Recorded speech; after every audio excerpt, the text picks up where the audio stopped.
قال کہا، یا آدم اے آدم، قال یا آدم اللہ رب العزت نے کہا فرمایا اے آدم، انبئ خبر دے، ہم انہیں، باسمائہم ان کے ناموں کی، ان چیزوں کے ناموں کی۔ قال یا آدم انبئہم باسمائہم، فرمایا اے آدم تو بتا دے انہیں ان چیزوں کے نام، خبر دے انہیں ان چیزوں کے ناموں کی۔ فلما پس جب، انبأ خبر دی، بتا دیے، ہم انہیں، باسمائہم ان کے نام۔ فلما انبأہم باسمائہم پس جب اس نے بتا دیے انہیں ان کے نام، قال الم اقل لکم، قال اللہ رب العزت نے فرمایا حمزہ کیا، لم نہیں، اقل میں نے کہا تھا، لکم تم سے، انی بے شک میں، اعلم جانتا ہوں، غیب غیب چھپی باتیں، السماوات آسمانوں کی، والارض اور زمین کی۔ قال الم اقل لکم انی اعلم غیب السماوات والارض، کہا کیا نہیں میں نے کہا تھا تم سے، بے شک میں جانتا ہوں چھپی باتیں آسمانوں اور زمین کی، وَأَعْلَمُ اور میں جانتا ہوں ما جو کچھ تبدون تم ظاہر کرتے ہو، وہ اور ما جو کچھ تکتمون تم چھپاتے ہو، وَأَعْلَمُ مَا تُبْدُونَ وَمَا كُنْتُمْ تَكْتُمُونَ اور میں جانتا ہوں جو کچھ تم ظاہر کرتے ہو اور جو کچھ تم چھپاتے ہو۔ قال یا آدم انبئہم باسمائہم فلما انبأہم باسمائہم قال لم اقل لکم انی اعلم غیب السماوات والارض واعلم ما تبدون وما کنتم تکتمون، کہا اے آدم تو بتا دے انہیں ان چیزوں کے نام۔ پس جب اس نے بتا دیے ان کے نام، کہا کیا نہیں میں نے کہا تھا تم سے، بے شک میں جانتا ہوں چھپی باتیں آسمانوں اور زمین کی، اور میں جانتا ہوں جو تم ظاہر کرتے ہو اور جو کچھ تم چھپاتے ہو۔ وَإِذْ قُلْنَا لِلْمَلَائِكَةِ وہ اور اس جب قلنا ہم نے کہا للملائکۃ فرشتوں سے، اسجدو سجدہ کرو، لآدم آدم کو، فسجدوا پس انہوں نے سجدہ کیا، الا ابلیس سوائے ابلیس کے۔ وَإِذْ قُلْنَا لِلْمَلَائِكَةِ اسْجُدُوا لِآدَمَ فَسَجَدُوا إِلَّا إِبْلِيسَ اور جب ہم نے کہا فرشتوں سے سجدہ کرو آدم کو، پس انہوں نے سجدہ کیا سوائے ابلیس کے، ابا اس نے انکار کیا، واستکبر اور تکبر کیا، وَكَانَ مِنَ الْكَافِرِينَ وہ اور کانا تھا وہ، من الکافرین کافروں میں سے۔ وَإِذْ قُلْنَا لِلْمَلَائِكَةِ اسْجُدُوا لِآدَمَ فَسَجَدُوا إِلَّا إِبْلِيسَ أَبَى وَاسْتَكْبَرَ وَكَانَ مِنَ الْكَافِرِينَ اور جب ہم نے کہا فرشتوں سے سجدہ کرو آدم کو، پس انہوں نے سجدہ کیا سوائے ابلیس کے، اس نے انکار کر دیا اور تکبر کیا، اور تھا وہ کافروں میں سے۔ عزت نے فرشتوں سے کہا کہ میں زمین میں خلیفہ بنانے والا ہوں،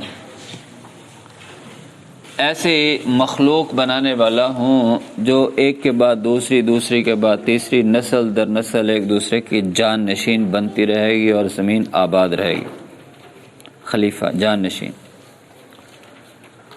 تو فرشتے کہنے لگے یا اللہ تیری اتنی تسبیح ہم کرتے ہیں، اتنی تیری بڑائی بیان کرتے ہیں، یہ ان لوگوں کو تو پیدا کرے گا، یہ فساد کریں گے، خون ریزی کریں گے، تو ہم تیری تعریف تو کر ہی رہے ہیں۔ اللہ رب العزت نے فرمایا جو میں جانتا ہوں تم نہیں جانتے، اور اللہ رب العزت نے علم کی بنیاد پر آدم علیہ السلام کو چند چیزوں کے نام سکھا دیے۔ بعض نے بیان کیا ہے کہ زمین کے اوپر جو استعمال کی روزمرہ کی چیزیں تھیں، زراعت سے متعلقہ تھیں، ان کے نام بتلائے اور ان سے پیش کیا فرشتوں سے، ان کو بتاؤ۔ فرشتوں نے کہا جی ہم تو نہیں جانتے، ہمیں تو صرف اتنا علم ہے جتنا تو نے ہمیں دیا ہے، ان کو تو نہیں ہم جانتے۔ آدم علیہ السلام سے فرمایا کہ آپ ان کے نام بتاؤ، تو انہوں نے فٹ نام بتا دیے۔ تو گویا علم کی فضیلت ظاہر کر دی کہ علم کی بنیاد پر یہ تم سے آگے ہیں، جن چیزوں کا تمہیں علم نہیں ہے اس نے بتا دیا، اس نے بتا دیا۔ ایک بات۔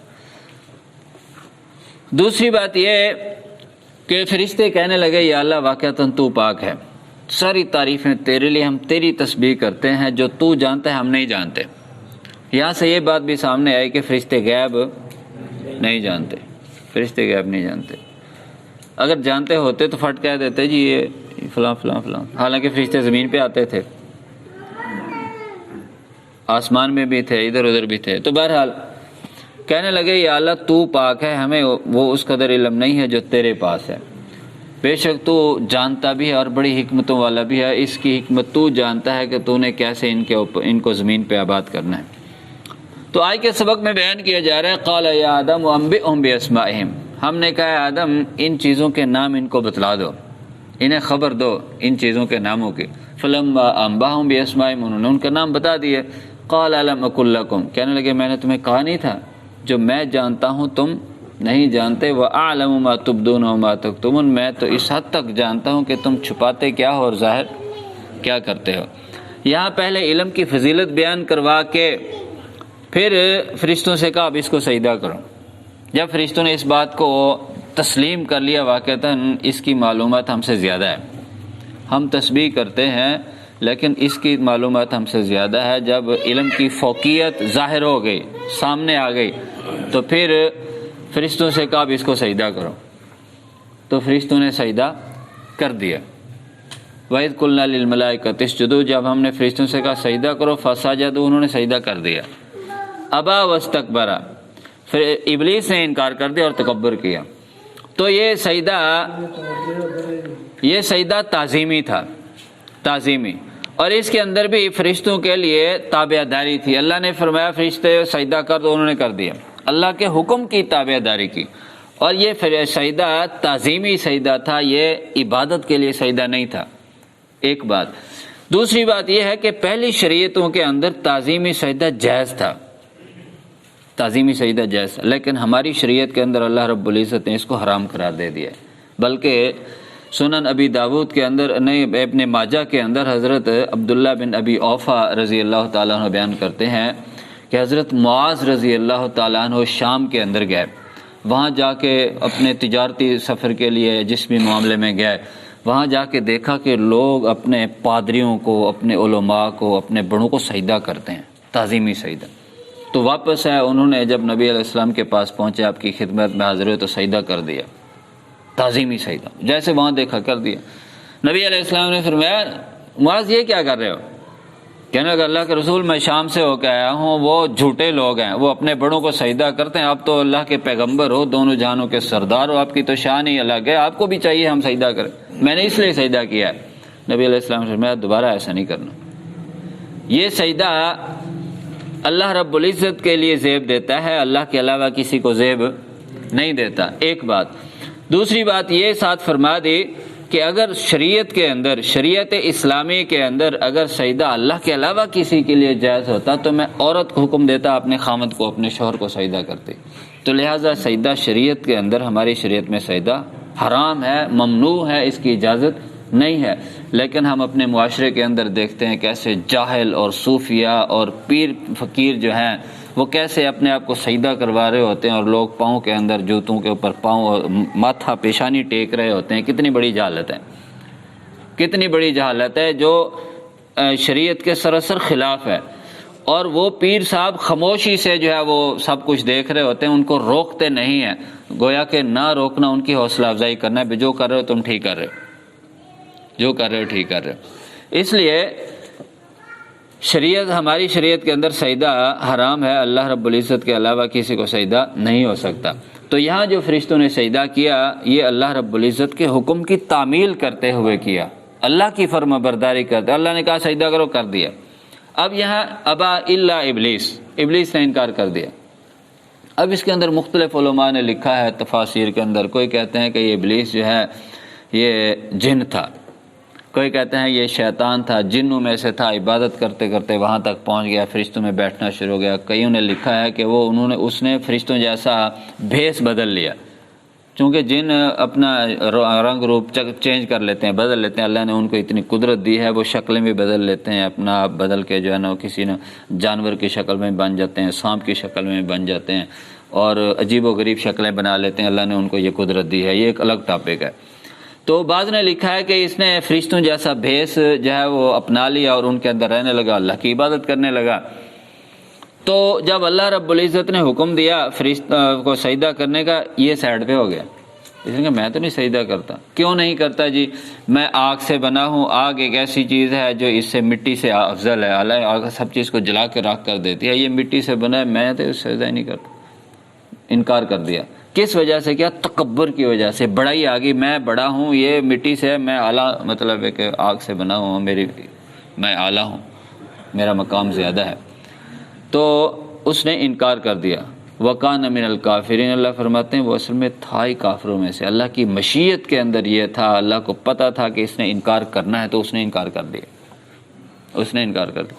اب ہمارے لیے یہاں سبق یہ ہے کہ اس نے کس وجہ سے انکار کیا؟ تکبر کی وجہ سے، دل کے اندر بڑائی آ گئی، میں بڑا ہوں، میں اعلیٰ ہوں، یہ ادنا ہے، تو اس بڑائی کی وجہ سے جو ہے اس نے انکار کر دیا۔ نبی علیہ الصلوۃ والسلام نے اپنی امت کی تربیت کرتے ہوئے فرمایا کہ جس بندے کے دل میں رائی کے دانے برابر بھی تکبر ہوگا، وہ بندہ جنت میں داخل نہیں ہوگا۔ مثقال حبۃ من خردل، رائی کے دانے برابر بھی جس کے دل میں تکبر ہوگا وہ جنت میں داخل نہیں ہوگا۔ کیوں نہیں ہوگا؟ شیطان کے اندر تکبر آیا، ہمیشہ کے لیے دھتکار دیا گیا، اللہ کی رحمت سے دور ہو گیا، جہنم کا ایندھن بن گیا، جنت اس کے اوپر حرام ہو گئی۔ اس لیے آپ نے اپنی امت کو آگاہ کرتے ہوئے فرمایا کہ جس کے دل میں رائی کے دانے برابر بھی تکبر ہوگا وہ جنت میں نہیں جائے گا۔ اور اسی طرح حضرت حارثہ بن وہب رضی اللہ تعالیٰ عنہ بیان کرتے ہیں، صحیح بخاری کی حدیث ہے، نبی علیہ السلام نے فرمایا میں تمہیں بتاؤں جہنمیوں کے بارے میں، جہنم کے اندر جانے والے کون لوگ ہیں؟ صحابہ کرام نے اللہ کے ضرور بتائیے، ہمیں آگاہ کیجئے تاکہ ہم بچ جائیں، اس طرح کے کاموں سے ہم پرہیز کریں، بچ جائیں۔ نبی علیہ السلام نے فرمایا کہ ہر اکھڑ مزاج، حرام خور موٹا اکھڑ مزاج اور تکبر کرنے والا بندہ جنت میں نہیں جائے گا، جہنم کے اندر جائے گا۔ یہ جہنمیوں کی نشانی ہے کہ ایک تکبر کرتے ہیں، دوسرا حرام خور ہیں، حلال حرام کی تمیز نہیں کرتے، اور تیسری چیز اکھڑ مزاج ہیں۔ یہی وجہ ہے کہ نبی علیہ السلام نے فرمایا قیامت کے دن جب اعمال تولیں گے ان کے اندر جو حسن اخلاق ہے اس کا بڑا وزن ہوگا، اور نبی علیہ الصلوۃ والسلام نے اخلاق کی ایسی اعلیٰ مثالیں پیش کر دیں جو ہم نہیں کر سکتے۔ دین اسلام کے اندر اعلیٰ اخلاق کی بڑی تعریف کی گئی ہے، اور بد خلقی کی اور تکبر کی نفی کی گئی ہے۔ اور اسی طرح حضرت عبداللہ بن عباس رضی اللہ تعالیٰ عنہ بیان کرتے ہیں، نبی علیہ السلام نے فرمایا کہ تم جانتے ہو تکبر کیا ہے؟ تکبر کہتے کسے ہیں؟ تو فرمایا تکبر یہ ہے کہ انسان حق بات کو جھٹلا دے اور لوگوں کو حقیر جانے اور حق بات کو جھٹلا دے۔ اب تھوڑی سی اس حدیث سے ہم اپنا اگر محاسبہ کرنا چاہیں تو یہ ہمارے اندر کہیں ایسی مرض تو نہیں ہے کہ ہم کسی کو حقیر جانیں؟ کون ایسا بندہ ہے اس معاشرے میں جو اپنے آپ کو اعلیٰ اور دوسرے کو حقیر نہیں سمجھتا؟ الا ماشاء اللہ۔ ہم دوسروں کو تو کسی کھاتے میں لگاتے ہی نہیں ہیں، گنتے ہی نہیں ہیں، اور فارغ ہی نہیں دی گڑی گل ہے، اس کی حیثیت ہے بھی، یہ تکبر ہے۔ حدیث میں آتا ہے کہ اپنے آپ کو دوسرے کو اپنے آپ سے افضل سمجھو، اعلیٰ سمجھو۔ کیوں؟ اس لیے کہ ممکن ہے اس کے اندر ایسی خوبی ہے جو اللہ کو زیادہ پسند ہو میری نسبت، اس لیے کسی کو حقیر نہ جانو، کسی کو حقیر نہ سمجھو، ہر بندے کو اپنے آپ سے بہتر سمجھو۔ ممکن ہے اس کے پاس کوئی ایسی نیکی ہے جو اللہ کو زیادہ محبوب ہو، اللہ کے یہاں زیادہ پسندیدہ ہو، میں خواہ مخواہ بڑا بنا پھروں۔ تو لوگوں کو حقیر جاننا اور اپنے آپ کو بڑا جاننا یہ بھی تکبر کی ایک علامت ہے۔ اللہ ہم سب کو محفوظ فرمائے۔ اور اسی طرح حضرت ابو ہریرہ رضی اللہ تعالیٰ عنہ بیان کرتے ہیں کہ جو جمعہ کا دن ہے وہ سب سے بہترین دن ہے، جمعے کے دن اللہ رب العزت نے آدم علیہ السلام کو پیدا فرمایا، جمعے کے دن اللہ رب العزت نے آدم علیہ السلام کو جنت میں داخل فرمایا، اور جمعے کے دن ہی جو ہے جنت سے ان کو پھر نکال کے زمین پہ بھی بھیجا گیا. یہ آدم علیہ السلام سے متعلقہ بات تھی. تو یہ مختصر سا خلاصہ ہے. سبحانک اللہم و بحمدک اشہد ان لا الہ الا انت